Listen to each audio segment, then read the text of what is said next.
I thank you, Madam Speaker. Over a year ago, more than 3,000 veterans in the Miami Veterans Affairs Medical Center were notified that they could have been exposed to life-threatening diseases like HIV and hepatitis because the Miami VA was not properly sterilizing its equipment for colonoscopies. These are veterans who went in for routine screenings, who put their trust in the medical professionals at the VA, and could have been possibly infected with any number of viruses.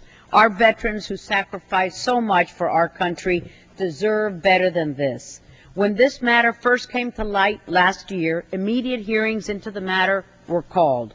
My colleagues and I were told multiple times that every veteran who underwent a colonoscopy during the risk period would be contacted and would be tested. During follow-up site visits at the Miami VA, I was again personally assured that the VA had informed every impacted veteran.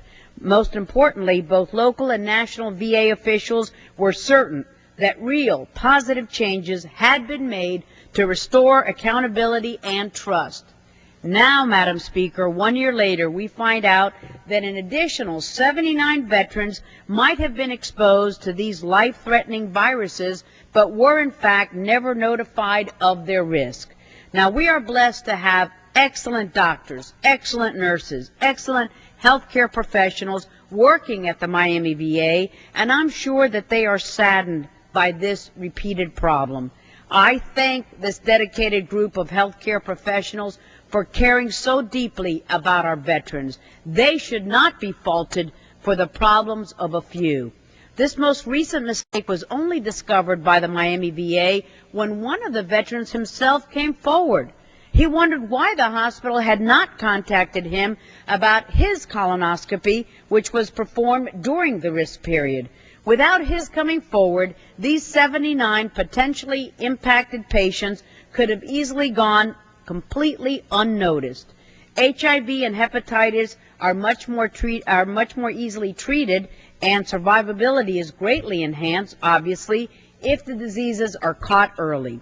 The failure of some in the Miami VA to identify those veterans is near unfathomable when considering the supposed microscope that the VA had promised they would be held under.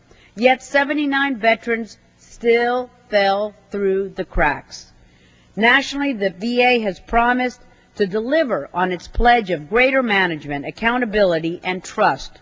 The VA must follow basic procedures to protect its patients and implement a process for examining its faults and resolving them.